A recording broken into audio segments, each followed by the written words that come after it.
मार्ग जो मेरे पास आना चाहते हैं। यीशु मसीह कहते हैं चौड़े मार्ग में सब जाना चाहते हैं, गंगा बराज, मोती झील, वाटर पार्क सब घूमने जा रहे हैं। जो चौड़ा मार्ग है, जो विनाश को लेके जाता है, जो नरक में आपको लेके जाएगा, उस मार्ग में सारे लोग दौड़े चले जा रहे हैं। पर यीशु मसीह कह रहे हैं मेकअप करना, घूमना, इधर उधर आवारागर्दी करना, ये सारे क्या चौड़ा मार्ग है। यीशु मसीह कहते हैं जो इसमें जाएगा वो नरक में चला जाएगा। यीशु मसीह कहते हैं मेरे पास आने के लिए तुम्हें सकरे रास्ते से जाना पड़ेगा। सकरा है वो मार्ग जो जीवन को पहुंचाता है। यीशु मसीह कहता है अगर मेरे पास आओ तो तुम्हें ये सारी चीजों को छोड़ना पड़ेगा। यीशु मसीह के वचन में लिखा है कि तुम मेरी आज्ञाओं को मानोगे तब मैं तुमको विश्राम दूंगा, तुमको आशीष दूंगा। यीशु मसीह कहते हैं किसी की भी चीज का लालच मत करो, जो मांगना है हमसे मांगो हम तुमको देंगे। यीशु मसीह के वचन में लिखा हुआ है कि गलत नजर से किसी को भी आपने देखा तो वहां पाप है। इसमें लिखा हुआ बाइबल में कि हमको किसी को भी गलत नजर से नहीं देखना है। यीशु मसीह कहते हैं अगर गलत नजर से देखोगे तो तुम मेरे योग्य नहीं हो, मेरे पास तुमको आने की जरूरत नहीं है। यीशु मसीह कहते हैं अगर मेरे पास आए हो तो अच्छे बन जाओ। पर यीशु मसीह कहता है जो मेरे पास आता है हम उसके सारे पापों को माफ कर देते हैं। यीशु मसीह कहते हैं हम राजाओं के राजा हैं, देवताओं के देवता हैं। यीशु मसीह कहते हैं ऐसा कोई भगवान नहीं जो आपके पापों को माफ करे। आप अगर कोई गलती करोगे तो क्या होगा, दंड मिलेगा। आप गलती करोगे तो आप कहेंगे वो बकरा चढ़ाओ, मुर्गा चढ़ाओ। यीशु मसीह कहते हैं हमारे पास आने के लिए कुछ चढ़ाने की जरूरत नहीं है। यीशु मसीह कहते हैं मेरे भवन में पैर रखोगे हम तुम्हारे सारे पापों को माफ कर देंगे और माफ करके हम तुमको एकदम नया बना देंगे। लेकिन यीशु मसीह कहते हैं जो कपड़ों को हमने धुल दिया है, अगर तुम्हारे पापों को हमने माफ कर दिया है, उस कपड़े में दाग नहीं लगना चाहिए। यीशु मसीह कहते हैं जो मेरे पास आता है तो हम उसको धुल के साफ कर देते हैं। जब कपड़ा ज़्यादा गंदा होता है तो हम क्या करते हैं, साबुन 2 बार लगाते हैं। एक बार में लगाते हैं तो पूरी गंदगी नहीं निकलती, मैल लगा रहता कपड़ों में। जब दूसरी बार साबुन लगाते हैं तो बिल्कुल साफ हो जाता है। यीशु मसीह कहते हैं जो मेरे पास आता है, मेरे भवन में, मेरे प्रार्थना में, यीशु मसीह कहते हैं हम उसको धुलते हैं। और ज़्यादा अगर गंदगी लगी होती है, ज़्यादा उसके अंदर गंदगी है तो यीशु मसीह कहते हैं उसको 2-3 बार हम धुलते हैं। जब 2-3 बार चर्च में आओगे तो धीमे धीमे आप साफ हो जाओगे। साफ का मतलब झूठ बोलना बंद हो जाएगा आपका अपने आप, नशा करना बंद हो जाएगा, दारू पीना बंद हो जाएगा, मसाला खाना सब बंद हो जाएगा, गाली पकड़ना बंद हो जाएगा। तो यीशु मसीह कहते हैं हम तुम्हें धुलेंगे। धुलने का मतलब यही है। कपड़े की सफाई तो हम साबुन से करते हैं, लेकिन मन की सफाई हमारा यीशु मसीह करता है। यीशु मसीह कहते हैं जब तुम मेरे पास आओगे हम तुम्हारे कपड़े को धुल देंगे और धुल के बिल्कुल अच्छा बना देंगे। लेकिन यीशु मसीह कहता है जब तुम मेरे घर से जाओ तो उस कपड़े में दाग नहीं लगना चाहिए। ये नहीं कि भवन से गए फिर वहाँ पे गाली पकड़ना चालू कर दिया, भवन से गए ठेके में जाके दारू पीना चालू कर दिया, इससे क्या होता है हमारे कपड़े गंदे हो जाएंगे।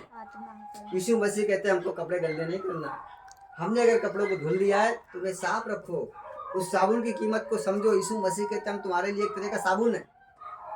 हम तुम्हें धुलते हैं, साफ करते हैं, तुम जाके क्या करते हो, गंदा कर देते हो, जाके फिर गाली बकते हो, जाके फिर दूसरे की बेईमानी करते हो, झूठ बोलते हो, चोरी करते हो। यीशु मसीह कहता है ऐसा करने से तुम्हारे कपड़े गंदे हो जाएंगे। हमको अपने कपड़े को गंदे नहीं करना। यीशु मसीह कहते हैं कपड़े गंदे मत करो, मेरे पास आओ। और यीशु मसीह कहते हैं जिन कपड़ों को मैंने धुल दिया है उन कपड़ों में छींटे नहीं लगने चाहिए। पर यीशु मसीह कहते हैं जैसे हम लोग चलते हैं तो हम लोग क्या करते हैं, जो गड्ढा मिलता है कहीं पानी भरा तो पैर बचा के रखते हैं।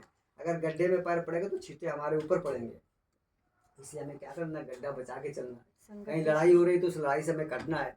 कोई आपको गाली बकरा तो हमें उसके बदले में गाली नहीं बकना है। वचन में लिखा है कि गाली के बदले में गाली नहीं बकना है।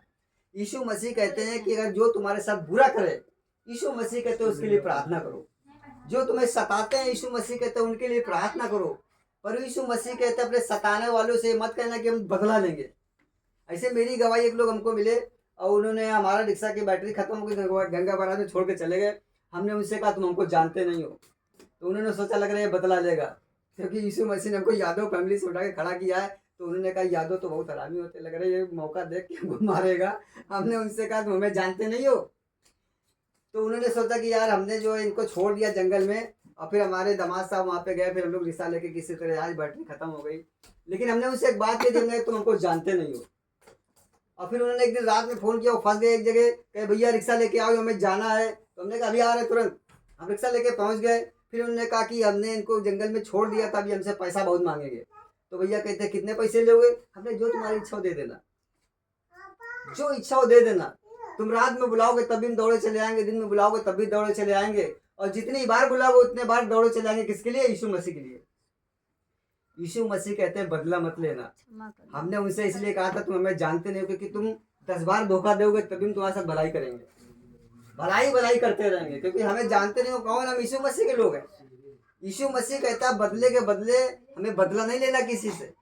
अगर कोई तुम्हारे साथ गलत करता है तो उसके साथ भलाई करो।